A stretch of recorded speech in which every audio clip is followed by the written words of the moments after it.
Terima kasih Anda kembali bersama kami di Kompas Petang, Saudara, terkait dengan wacana atau pernyataan dari Puan Maharani yang menegaskan bahwa tidak ada instruksi ke fraksi PDI Perjuangan mengenai hak angket. Pertanyaannya, apakah ini artinya hak angket atau hak angket yang mengusung kecurangan pemilu akan batal bergulir di DPR? Apakah PDI Perjuangan akan merapat ke koalisi Prabowo Gibran di tengah wacana pertemuan Prabowo dan Megawati? Kita akan bahas bersama dengan politisi PDI Perjuangan, sudah ada Ciko Hakim dan juga Direktur Eksekutif Indo Strategic Khairul Umam. Selamat petang Mas Umam, Mas Ciko. Selamat petang, Mbak Nitya, Mas Wah, Ciko. ini di layar saja sudah kompak, putih-putih ya. Nampaknya sudah senada nih kayaknya, nggak perlu nunggu pertemuan Pak Prabowo dan Bu Mega ya. Saya ke Mas Ciko dulu deh. Mas Ciko, ini pernyataannya Mbak Puan kan kemudian membuat banyak pihak mempertanyakan. Ini artinya batal nih ya. Saya minta yang tanpa basa-basi, hak Jadi angket batal bergulir. oh enggak, intinya gini, tidak itu kan tidak berarti tidak akan, karena ketika beliau ditanya pada satu waktu yang memang di saat itu memang belum ada pembicaraan, belum ada perintah, belum ada instruksi dan belum ada hal-hal yang kita dianggap untuk begitu urgent di dalam waktu dekat untuk Oh, jadi menggulirkan belum itu, urgent? karena banyak sekali. Dalam waktu dekat kemarin pas ditanya ke Mbak Puan, karena Mbak Puan kan baru saja mengesahkan beberapa undang-undang, ya kan, ada undang-undang tentang desa kalau tidak salah, dan satu lagi saya lupa tentang apa. Tapi artinya di DPR sendiri banyak agenda-agenda yang sedang dikejar untuk diselesaikan, itu satu. Dan Mbak Puan tentunya sebagai Ketua DPR mempunyai begitu banyak kewajiban yang begitu berat terkait itu. Nah, yang kedua, untuk TPN Ganjar Mahfud sendiri termasuk PDI Perjuangan yang berada di dalamnya sebagai partai pemimpin koalisi, tentunya kita sedang fokus ke Mahkamah Konstitusi. Dan harus diingat, hal-hal yang ternyata bisa kita bawa, akhirnya kita decide untuk membawa ke Mahkamah Konstitusi adalah beberapa poin-poin yang sebelumnya memang kita berpikir itu tidak jalurnya tidak melalui Mahkamah Konstitusi, yaitu seperti hal-hal yang kita bicarakan soal politisasi bansos, dugaan nepotisme yang dilakukan oleh Presiden Joko Widodo, dan abuse of power yang dilakukan oleh kekuasaan dan juga presiden. Nah, hal-hal itu ternyata kita memutuskan itu kita bawa melalui Mahkamah Konstitusi. Jadi pada prinsipnya apa yang menjadi persiapan untuk hak angket itu memang sudah siap dan tinggal go ahead saja pada saat yang tepat dan pada saat yang memang dibutuhkan. Oke. Saya potong dulu Mas Ciko. Kita akan dengarkan terlebih dahulu pernyataan dari Puan Maharani, Ketua Dewan Perwakilan Rakyat, terutama ketika berbicara ya mengenai tidak ada instruksi ke fraksi PDIP soal hak angket. Jadi kalau kemudian harus diusulkan minimal itu oleh 2 fraksi, ada kemudian oleh 25 orang. Kalau kemudian itu memang sudah ada pimpinan, tentu saja akan menunggu bagaimana.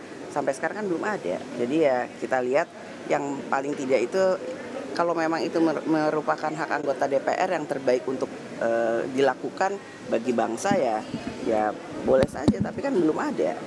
Kalau Mbak Puan bilang belum ada instruksi, tapi di sisi lain Wakil Ketua Umum Partai Gerindra. Gimana Mas Ciko? Ada yang harus dikoreksi? Iya, Anda salah mengartikan statement tadi. Jadi artinya kita harus paham dulu bahwa hak angket itu adalah hak individu anggota DPR, bukan hak partai politik. Nah itu. Jadi Mbak Puan itu mengatakan kalau memang anggota DPR merasa itu harus dibawa dan menjadi sesuatu yang penting bagi rakyat, silahkan saja. Nah artinya apa? Tapi kan sampai sekarang belum ada. Itu maksud dia loh. Jadi belum jadi ini ada konteksnya adalah seluruh anggota DPR gitu. Belum ada urgensi. Belum. Tapi kalau PDIP masih solid? Beliau memposisikan dirinya dalam press conference tadi sebagai pimpinan DPR yang menunggu bagaimana anggota-anggota DPR apakah akan mengajukan hak angket. Sampai hari ini PDI Perjuangan masih solid. Kita sudah mempersiapkan apa yang dibutuhkan, hanya tinggal menunggu. Nah itu tadi. Tetapi kami tentunya tadi sampaikan kan tentunya ada hal-hal yang kita akhirnya membawa itu melalui jalur Mahkamah Konstitusi. Oke. Nunggunya nunggu apa? Saya ke Mas Umam dulu deh. Mas Umam, ini nunggunya nunggu apa nih? Jangan-jangan memang benar layu sebelum berkembang aja. Padahal kan Anda bicara bahwa ini adalah hal yang penting, bicara mengenai masalah idealisme dari sebuah partai gitu. Iya, statement Mbak Puan sebenarnya itu memberikan sebuah kode keras tentang positioning dari PDIP. Karena bagaimanapun juga tadi statement itu kalau misal kita cermati tidak semata-mata merepresentasikan Mbak Puan sebagai pimpinan DPR RI, tetapi kan bicara dalam konteks bagaimana positioning fraksi PDIP dan belum ada instruksi terkait dengan hal itu bagi PDIP dalam konteks ini adalah fraksi di dalam DPR. Maka sebenarnya ini menjadi sebuah sinyalemen yang cukup kuat bahwa PDIP sendiri rasa-rasanya tidak akan menggunakan argumen yang ada dalam angket sebagai sebuah bagian dari upaya untuk mendelegitimasi kredibilitas terutama dari pihak yang terpilih.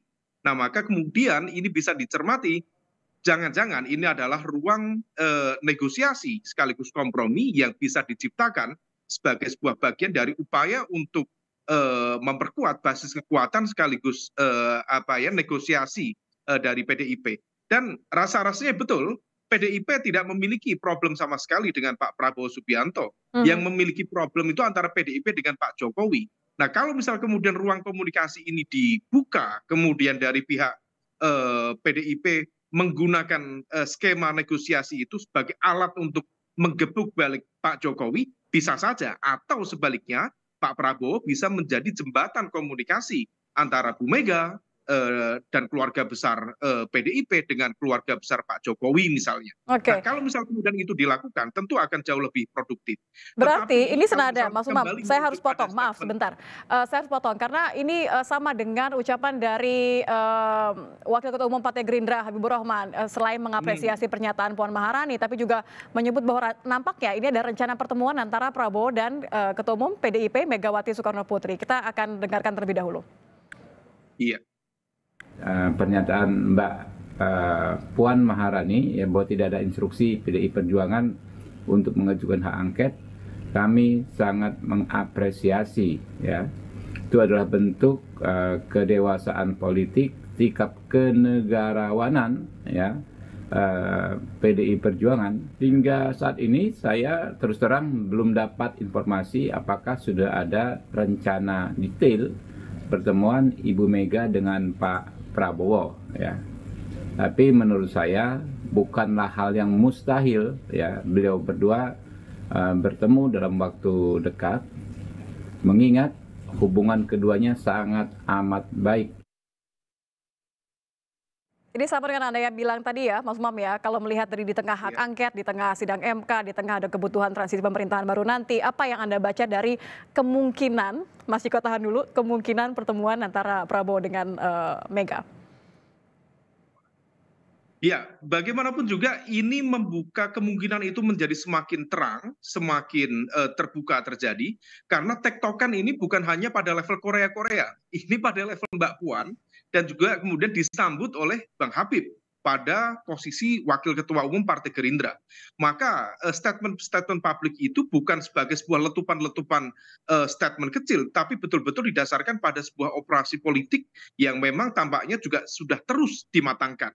Nah, kalau misal tadi penafsiran dari Bang Ciko atas statement Mbak Puan, fraksi memang belum, tetapi kalau misal kemudian ada keinginan dari individu-individu, silakan. Tetapi kalau kita menggunakan logika yang selama ini terjadi di internal PDIP dengan mekanisme demokrasi terpimpin, most likely besar kemungkinan Korea-Korea tidak akan bergerak tanpa ada instruksi dari pimpinannya. Nah, kalau pimpinan sudah mengatakan dan memberikan sinyalemen yang kuat untuk tidak mengajukan angket, maka bisa diprediksi bahwa kekuatan angket dari PDIP tidak akan digunakan. Artinya, statement Mas Ganjar kemarin seolah sebagai lonely wolf, bukan sebagai sebuah representasi dari kekuatan PDIP itu sendiri, Mbak Nitya. Mas Ciko, ini rencana pertemuan atau kemungkinan pertemuan antara Ibu Mega dengan Pak Prabowo seberapa besar, dan ini bisa diartikan sebagai sinyal lahirnya ya sudahlah satu kapal ya nih kayaknya ya, putih-putih nih sama.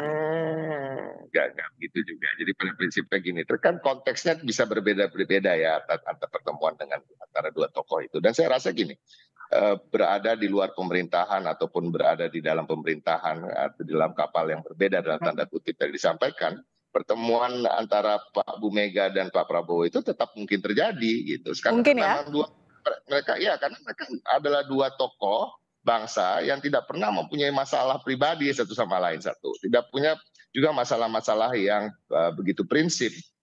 Pernah juga Pak Bu Mega maju bersama Pak Prabowo dan lain-lain. Secara hubungannya juga sudah sekian lama mereka kenal, ya kan, bahkan dari masa-masa Orde Baru sebelum reformasi. Nah, hal-hal seperti ini saya rasa bukan hal yang akan begitu mengejutkan, karena tadi tidak harus pertemuan antara seorang Megawati Soekarno Putri dan seorang Prabowo Subianto itu adalah pertemuan yang diartikan sebagai berarti PDI Perjuangan bergabung dengan Gerindra misalnya, atau apabila dengan kalau kita asumsikan bahwa Pak Prabowo yang memenangkan Pilpres ini gitu, yang akan menjadi presiden dan lalu PDI Perjuangan berada dalam kabinet, saya rasa enggak, sama sekali tidak harus sejauh itu diartikan, karena memang Ibu Megawati kita tahu sendiri memang sebagai pimpinan partai politik dengan suara yang paling banyak selama hasil pileg kemarin, saya rasa juga sangat dibutuhkan untuk diajak konsultasi oleh Pak Prabowo Subianto. Oke, baik, kita tunggu ya, kalaupun belum mungkin nanti. Terima kasih sudah bergabung bersama kami Mas Ciko dan juga Mas Umam, sudah berada bersama kami di Kompas Petang.